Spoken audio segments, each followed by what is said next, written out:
Bonjour à toutes et à tous. Cheveux trop longs, casquette, t'as remarqué? Aujourd'hui, on se retrouve pour parler d'une sortie très récente au cinéma, un film sorti tout juste hier. Il s'agit de The Good Criminal.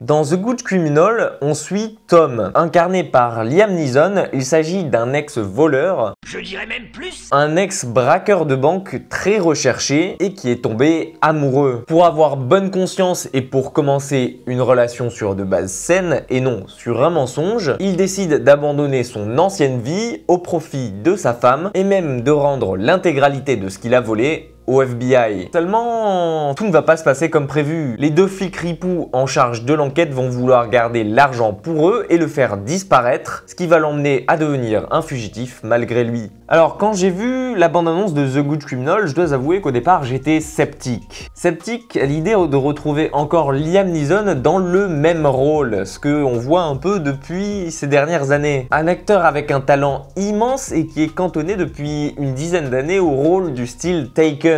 Et ça depuis que ça a marché pour lui. Et parfois, je rêve de retrouver le Liam Neeson qu'on connaissait avant. Le Liam Neeson qu'on avait pu voir par exemple dans La Liste de Schindler. Je m'attendais donc à pas grand chose en allant voir un énième film d'action au cinéma. Et pourtant, j'ai pas boudé mon plaisir. On retrouve ici un Liam Neeson qui nous prouve encore une fois de plus que l'âge, finalement, c'est que des chiffres. Lui qui pourtant s'approche grandement des 70 ans. En somme, un Liam plus vivant que jamais. Pas si différent que ça de ses anciens rôles, c'est d'ailleurs pour ça qu'il a été choisi. Liam passe ici dans la peau d'un homme qui se veut honnête et qui cherche juste à passer le restant de ses jours aux côtés de la femme qu'il aime. Et on va pas se mentir, c'est ça qui lui donne un côté humaniste et touchant qu'on lui avait plus vu depuis un certain temps. Une touche qui a su notamment me rappeler un autre film. Et pas n'importe lequel puisqu'il s'agit des Pleins pouvoirs de Clint Eastwood. On y retrouvait là aussi un homme pour lequel on avait de l'affection. Un voleur qui avait, lors de son cambriolage, assisté